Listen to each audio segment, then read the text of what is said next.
अहम मामला है जो हमने आपके साथ डिस्कस करना है, और वो डिस्कस भी बहुत ज़्यादा हो रहा है। और हमें पता है कि सदफ़ कमल ने एक बयान दिया और उनके हालिया बयान पर ख़ासी बहस हो रही है, और ख़ास तौर पे सोशल मीडिया पर कोई सदफ़ पर तनकीद कर रहा है तो कोई उनके बयान की मुकम्मल तौर पर हिमायत करता हुआ नज़र आ रहा है। और बयान किस तरह का है वो हम सब जानते हैं कि जब भी इस तरह की कोई बात होती है तो उसको कंट्रोवर्सी या कंट्रोवर्शियल वैसी बना दिया बिल्कुल ऐसे। हालांकि उन्होंने निजी टीवी को दिए गए इंटरव्यू में सिर्फ अपनी राय का इजहार किया था, जिससे उन्होंने किसी पर मुसल्लत करने की कोई कोशिश नहीं की थी। मेज़बान के सवाल पर सदफ़ का कहना था कि औरत को अपने खावंद का ख्याल रखना चाहिए, ये उसकी जिम्मेदारी है। उन्होंने कहा कि शहरोज़ का मुझे पता होना चाहिए, ना कि मेरा शहरोज़ को उनका पता होना चाहिए, लेकिन जितना मुझे पता होना चाहिए उतना शहरोज़ को नहीं होना चाहिए। खैर, उन्होंने कहा क्या था पहले आपको वो सुना देते हैं, फिर हमारे साथ शहरोज़ सब्ज़वारी मौजूद हैं, उनसे गुफ्तगू भी करेंगे। बिल्कुल भी नहीं है, और औरत बहुत मजबूत है। मैं तो अपने आप को बहुत मजबूत समझती हूँ, और आप भी बहुत मजबूत होंगी बिल्कुल। और औरत बिल्कुल भी वो बेचारी नहीं है।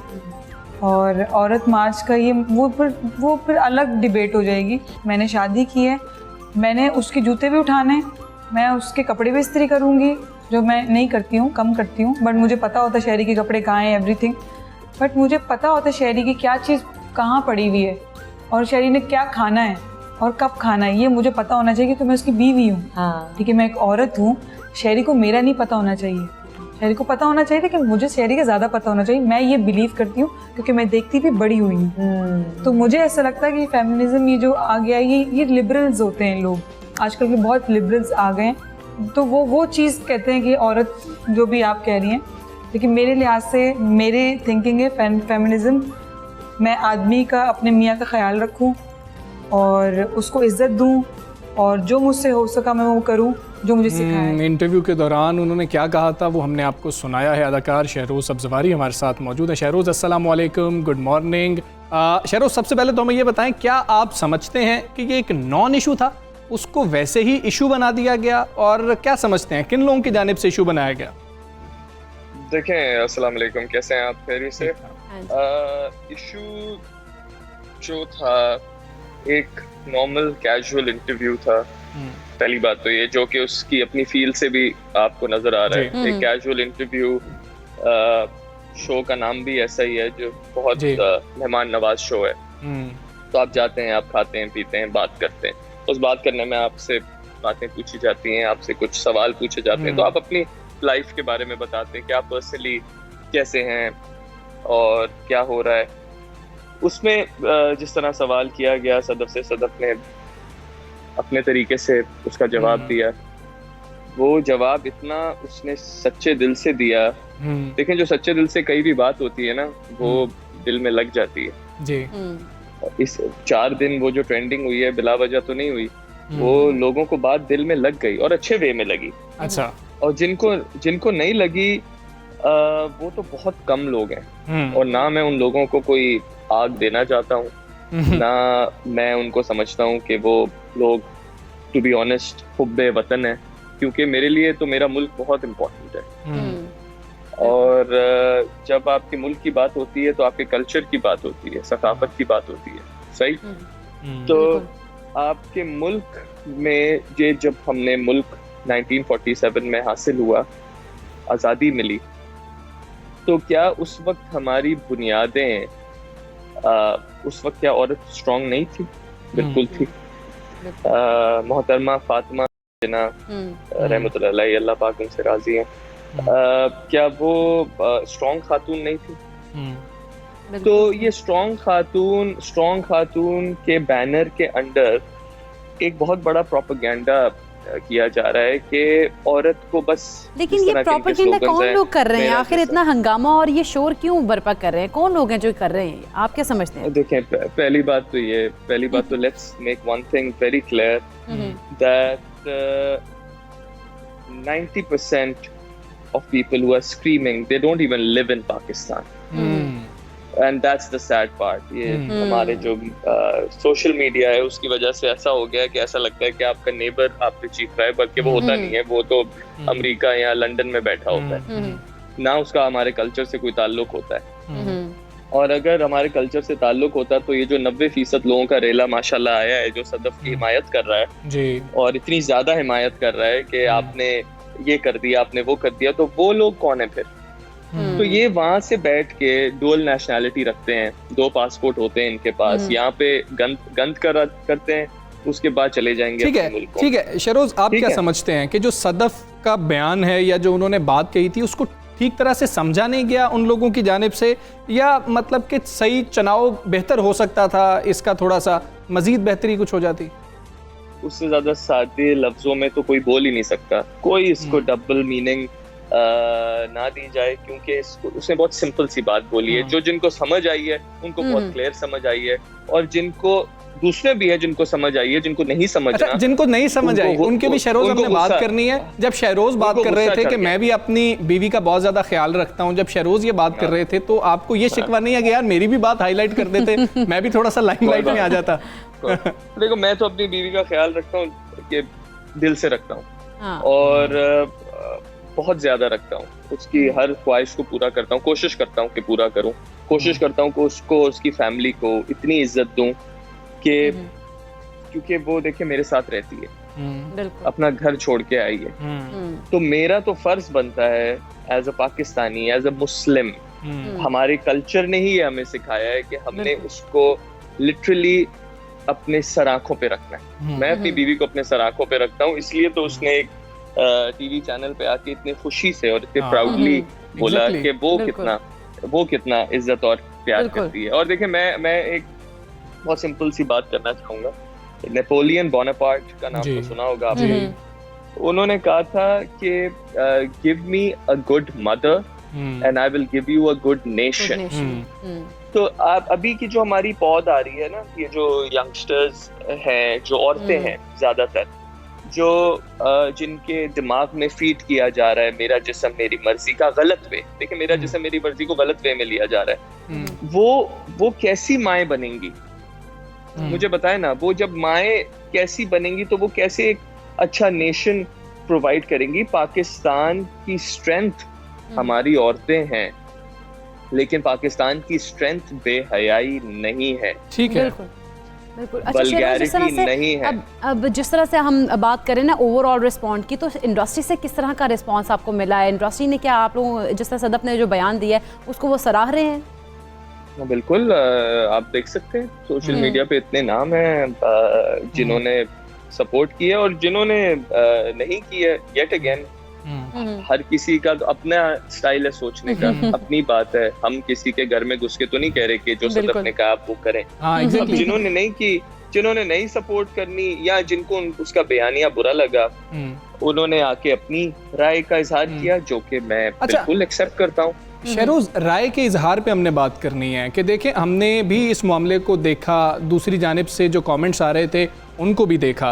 वो ये कहा जा रहा था, मतलब कि वो एक नैरेटिव ये था कि भाई अगर आप अपने शौहर की इतनी खिदमत कर रही हैं तो 4 दीवारी के अंदर करें। लेकिन यहाँ पर एक बात ये भी आती है, जिस औरत ने या जिस खातून ने अपने शौहर की खिदमत करनी है वो खामोशी से 4 दीवारी के अंदर खिदमत करे, लेकिन जिसने खिदमत नहीं करनी है वो बैनर उठाए, वो छपवाए, वो रैली निकाले, वो चाहे जो मर्जी करे, उसको ये हक है कि वो आवाज उठाए, लेकिन जो खिदमत करना चाहती है वो गुफ्तगू ना करे, चुप करके करती रही। ये क्या आप नहीं देखते डबल स्टैंडर्ड? देखिए, मुझे तो ये अफसोस है कि वो बैनर उठाने को भी इनको कहा जा रहा है। मैं इनको गलत बहक इसलिए गए हैं क्योंकि इनको बताया जा रहा है कि बात सुनो, क्या तुम्हें भाई से पूछना पड़ता है, तुम्हें अपने बाप से पूछना पड़ता है? अच्छा, बाप के बाद अगर दादा हयात है तो उससे भी इजाजत लेनी पड़ती है? क्या तुम पागल हो? बस जाओ, निकलो, जो करना है करो। ये वाली मोटिवेशन अगर औरतों को दी जाएगी तो कुछ वीक पड़ जाएंगी, वो फिर बैनर उठा लेंगी। तो ये जो प्रोपेगेंडा फीड किया जा रहा है हमारे नेशन को, हमारी नेशन की औरत को वीक करने के लिए। देखें, औरतें, मैंने जैसे बोला, नेपोलियन बोनापार्ट ने कहा था, give me a good mother and I will give you a good nation. Reason being कि जब औरत कमजोर हो जाएगी और उसका सिर्फ फोकस होगा कि मैं जो करूं मुझे कोई कुछ ना कहे, मतलब बेहयाई और वल्गैरिटी की बात कर रहा हूं कि कोई सवाल ना किया जाए।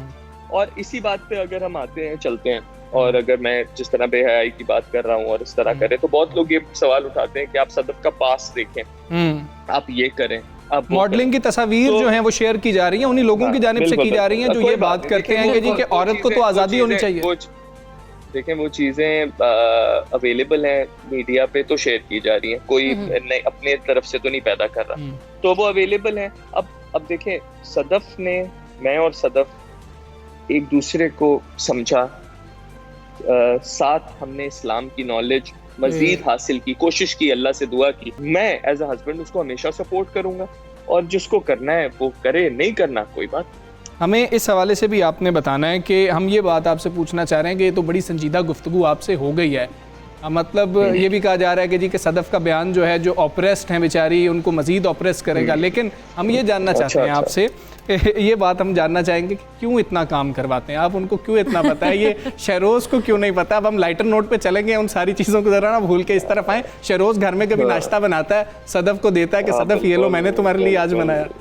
बिल्कुल बिल्कुल, बहुत बार बनाता हूँ। और अच्छा, वाकई जो नाश्ते की बात है, या ऑब्वियसली मैं क्या नाम है, पहली बात तो मैं इकलौता बेटा हूँ, मेरे कोई तो मैंने काफी कुछ मेरे वालिद साहब और मेरी वालिदा ने मुझे सिखाया कि खुद से जिंदगी कैसे गुजारनी है। तो माशाल्लाह मैं खुद काफी अपने ऑलमोस्ट सारे काम कर सकता हूँ, लेकिन जब आपका जो पार्टनर होता है, सदफ भी अपना हर काम खुद कर सकती है, लेकिन उसके सारे काम करने का पूरा ताकत मैं रखता हूँ और कर सकता हूँ। लेकिन पार्टनरशिप का क्या मकसद है? पार्टनरशिप का मकसद है कि प्यार में, इज्जत में, आप कुछ करें, मैं कुछ करूँ, हम दोनों खुश हैं। अगर हम दोनों खुश हैं कि वो, मैं उसकी खिदमत करूं, वो मेरी खिदमत करे, हम दोनों अगर इस मामले बिल्कुल ऐसे ही है, जबरदस्ती कुछ नहीं होना चाहिए। अगर कोई मोहब्बत में ये काम कर रहा है तो उस पर तो कम से कम तनकीद नहीं करनी चाहिए। शहरोज़ बहुत शुक्रिया, आप सबसवेरे बन का हिस्सा बने और इस अहम मामले पे हमारे साथ बात कर रहे थे।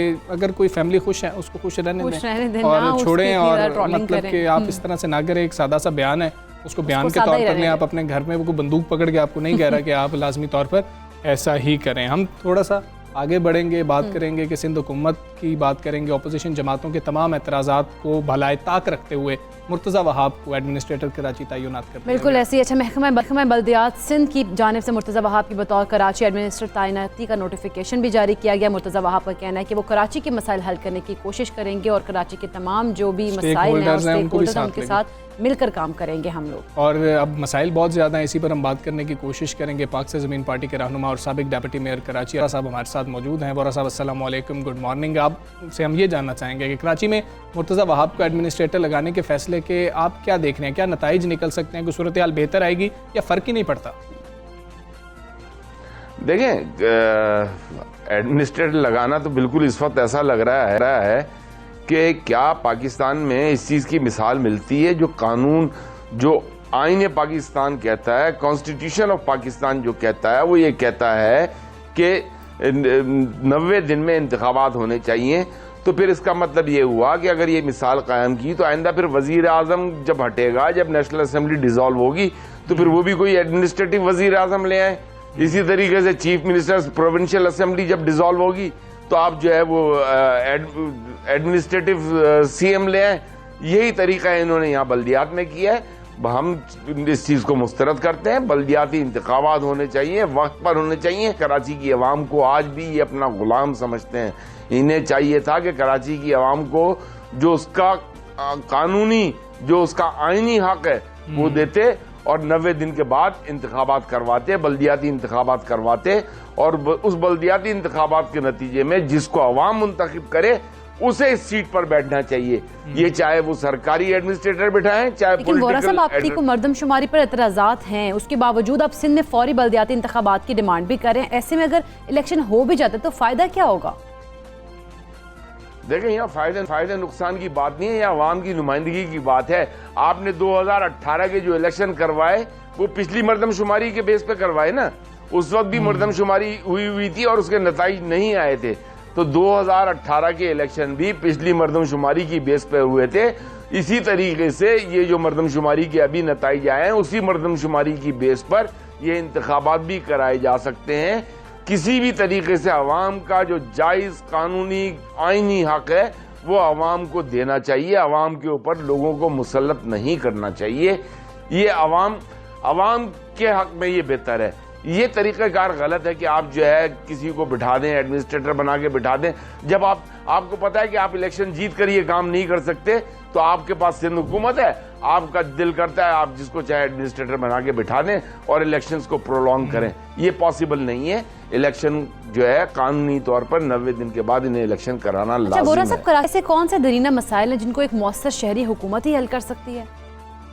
शहरी हुकूमत, अभी थोड़े दिनों पहले तो MQM की थी ना हुकूमत, कुछ महीने ही हुए हैं ना, कितना साल भर भी नहीं हुआ शायद जी, 30-35 अरब रुपए वो खा के चले गए। अब ये एडमिनिस्ट्रेटर के जरिए खाते चले जाएंगे, पहले 10 साल एडमिनिस्ट्रेटर के जरिए खाते चले गए। कराची को सिंसियर लोगों की जरूरत है। कराची का कौन सा ऐसा इशू है जिसको ऊपर आप कहेंगे कि हाँ ये सही है? कराची का एक ही इशू सही है, बेहतरीन है वो इशू जिसको पूरी दुनिया मानती है कि कराची पाकिस्तान का रेवेन्यू इंजन है, कराची पाकिस्तान को कमा कर देता है और पाकिस्तान कराची पे पल रहा है। कराची वो दूध देने वाली गाय है जिसके दूध से पूरा मुल्क मुस्तफीद हो रहा है। उसको घास कोई नहीं खिलाना चाहता। जिस दिन ये मर गई बैल, जिस दिन ये गाय मर गई, उस दिन फिर आपसे पूछा जाएगा कि क्या हुआ। उस दिन से डरें, उस वक्त से डरें। ठीक है बोरा साहब, बहुत शुक्रिया आपका। सुबह सवेरे पाकिस्तान से आप बात कर रहे थे और उनके नज़दीक को ख़ास बेहतरी नहीं आएगी और पहले भी यही लोग वहाँ पर मौजूद हैं, तो पहले कितनी बेहतरी आई है, क्या बेहतरी आ जाएगी, उनको किसी से कोई ख़ास उम्मीद नज़र नहीं आ रही है। हम ब्रेक लेते हैं, ब्रेक के बाद वापस आएंगे। Stay with us.